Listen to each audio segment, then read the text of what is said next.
नमस्कार दोस्तों, कैसे हैं? आई होप आप अच्छे होंगे। तो आज हम लोग इस वीडियो में पढ़ने वाले हैं अम्ल किसे कहते हैं और अम्ल कितने प्रकार के होते हैं। तो मैं यहाँ पे लिखा हूँ और आपको समझाता हूँ कि जो है कि अम्ल क्या है और ये कितने प्रकार के होते हैं। तो इस वीडियो में हम लोग इसको पढ़ने वाले हैं। तो वीडियो शुरू से करने से पहले आपको ये बताना चाहता हूँ कि अगर आप इस वीडियो को देख रहे हैं तो इसकी जो अगर क्वालिटी कम होगी, अगर 144p में देखेंगे तो आपको साफ दिखाई नहीं देगा। तो आपसे अनुरोध है कि आप जब भी इस वीडियो को देखें तो 360p पे देखें दोस्तों, तो आपको एकदम क्लियर स्पष्ट नजर आएगा। तो आइए देखते हैं अम्ल होता क्या है।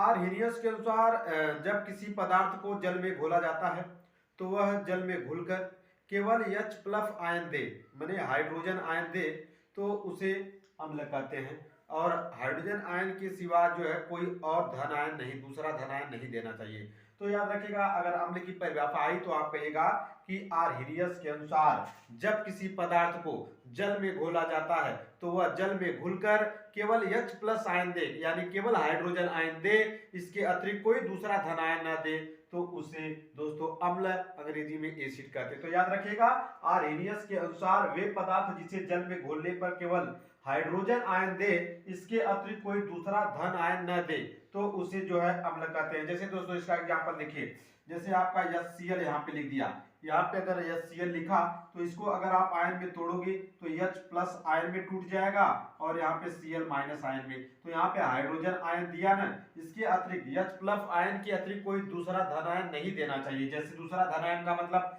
जैसे Na plus charge, Ca2 plus charge, Mg2 plus charge, ये सब अलग दूसरा धन आयन है, ये सब नहीं आना चाहिए। बस आपको जब भी आयन में तोड़ेंगे तो आपको H प्लस आयन अगर दिखाई दे दे तो आप कहेंगे ये अम्ल है। जैसे और यहाँ पे देखें, अगर हम यहाँ पे लिखे H2SO4, इसको सल्फ्यूरिक एसिड कहते हैं दोस्तों। अगर इसको तोड़ोगे आयनों में तो H प्लस आयन और SO4 में टूट जाता है, सल्फेट आयन, और यहाँ पे दो हाइड्रोजन तो आगे दो लगा दीजिए, तो यहाँ पे भी H प्लस आयन दिया। तो याद रखिएगा कि आर्हेनियस के अनुसार जब किसी पदार्थ को जल में घोला जाता है या आयनों में तोड़ा जाता है तो वह जल में घुलकर केवल H प्लस आयन दे, इसके अतिरिक्त कोई दूसरा धन आयन न दे, तो उसे हम अम्ल कहते हैं दोस्तों।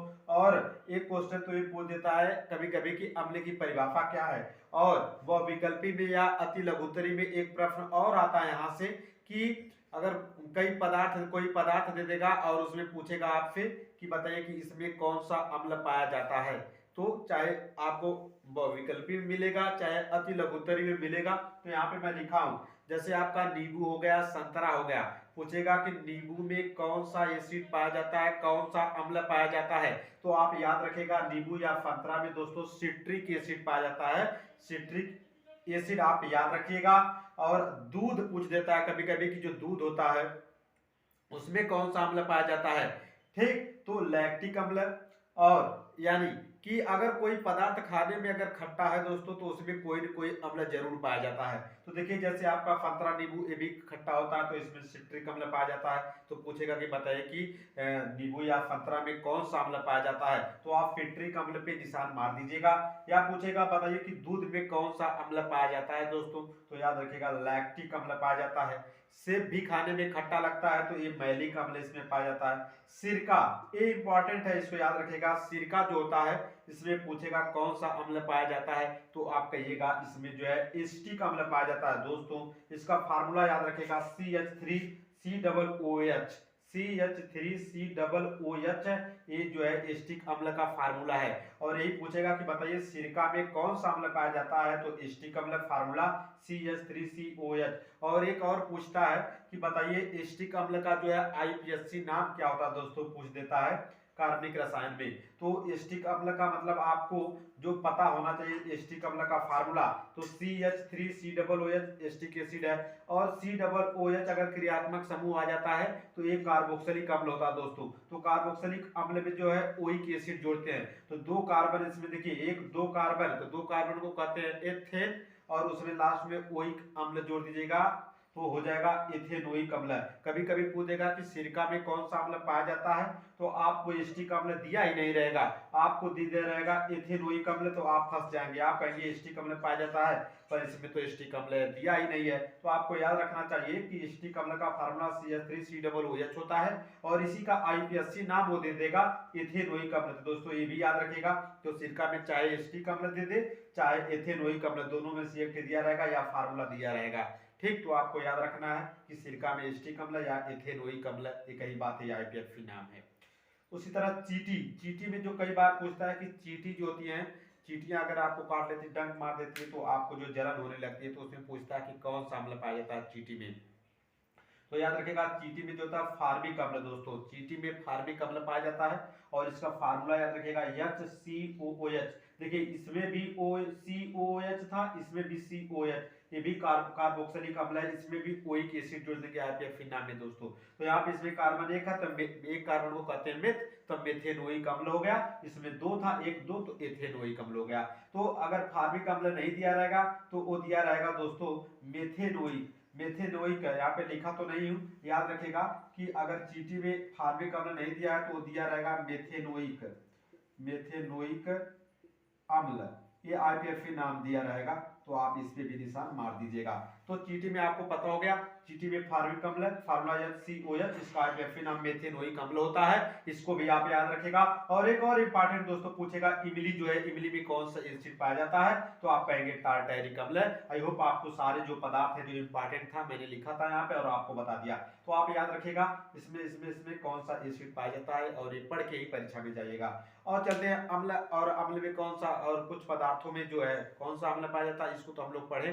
अब हम लोग पढ़ते हैं कि अम्ल के प्रकार कौन कौन है दोस्तों। तो देखिए अम्ल दो प्रकार के होते हैं दोस्तों, मेरू से, जो एक प्रबल अम्ल होता है, एक दुर्बल अम्ल होता है। और यहाँ से भी बहुविकल्पी क्वेश्चन बहुत देखने को मिलते हैं। पूछेगा कि निम्न से कौन दुर्बल अम्ल है, निम्न में से कौन प्रबल अम्ल है, 3-4 अम्ल आपको दे देगा और पूछेगा कि बताइए कि निम्न से कौन सा प्रबल अम्ल है और निम्न से कौन दुर्बल अम्ल है। तो आइए देखते हैं यहाँ पे प्रबल अम्ल क्या होते हैं।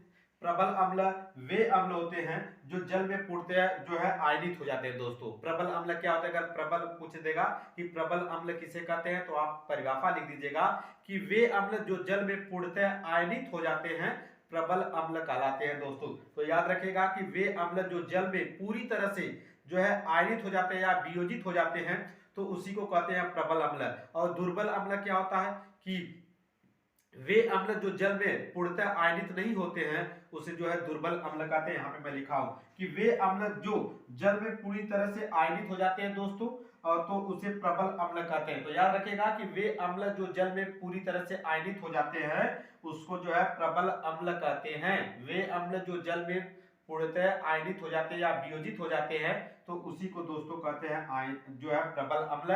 प्रबल अम्ल का एग्जाम्पल आप जरूर देख लीजिएगा, H2SO4 सल्फ्यूरिक एसिड अगर आ जाए, तेजाब इसका प्रचलित नाम होता है, तो अगर सल्फ्यूरिक अम्ल आ जाए तो याद रखिएगा ये प्रबल अम्ल है। HCl आ जाए, ये भी प्रबल अम्ल है। HNO3 नाइट्रिक अम्ल आ जाए तो ये भी प्रबल अम्ल है। तो याद रखिएगा प्रबल अम्ल में इतना उदाहरण दे देगा, उसमें से कई अम्ल दिया रहेगा, पूछ देगा कि निम्न में से कौन प्रबल अम्ल है। तो आप प्रबल अम्ल का ये 3 गो याद करके जाइएगा। इसी में से दिया रहेगा कि पूछेगा कि निम्न में से कौन सा प्रबल अम्ल है, तो इसमें से कोई दिया रहेगा तो आप मार दीजिएगा दोस्तों, यही आपका हो जाएगा। और दूसरा दुर्बल अम्ल क्या होते हैं कि वे अम्ल जो जल में पूर्णतः आयनित नहीं होते हैं दोस्तों, वो दुर्बल अम्ल कहलाते हैं। दुर्बल अम्ल में इस तरह क्वेश्चन आता है कि निम्न में से कौन दुर्बल अम्ल है, तो दुर्बल अम्ल में जो है HCN याद रखिएगा, हाइड्रोजन साइनाइड याद रखिएगा, HCN, इसको अच्छे से देख लीजिए HCN। और आपको बताया CH3COOH जो है ये आपका एस्टिक एसिड है, ये भी दुर्बल में आता है। ये फार्मिक अम्ल है HCOOH, ये भी दुर्बल में आते हैं। तो पूछेगा निम्न में से कौन दुर्बल अम्ल है दोस्तों, तो 3 ठे ए दे देगा, 1 ठे इसमें से कोई दे देगा। तो आप जो है ये वाला इसमें से याद करके जाइएगा। और याद रखिएगा जो कार्बनिक है जिसमें कार्बन आता अगर एसिड है तो वो जो है दुर्बल होगी, तो इस तरह याद रख दीजिएगा। तो आई होप आपको इस जो है वीडियो में समझ में आया होगा, सारी चीजें मैंने आपको बता दिया। अब अगले वाले वीडियो में हम लोग पढ़ेंगे कि जो क्षार क्या है और क्षार के प्रकार पढ़ेंगे, और उससे आता है क्वेश्चन कि निम्न से कौन प्रबल क्षार है कौन दुर्बल क्षार है। तो अगले वाले वीडियो में उसको भी बना दूंगा, तब तक आप इसको याद कर लीजिएगा, पढ़ जाइएगा। बस आप अगर आपको ये वीडियो अच्छा लगे तो आप जो है लाइक और सब्सक्राइब करना न भूलेंगे। ठीक है, तब के लिए धन्यवाद, अपना ख्याल रखें।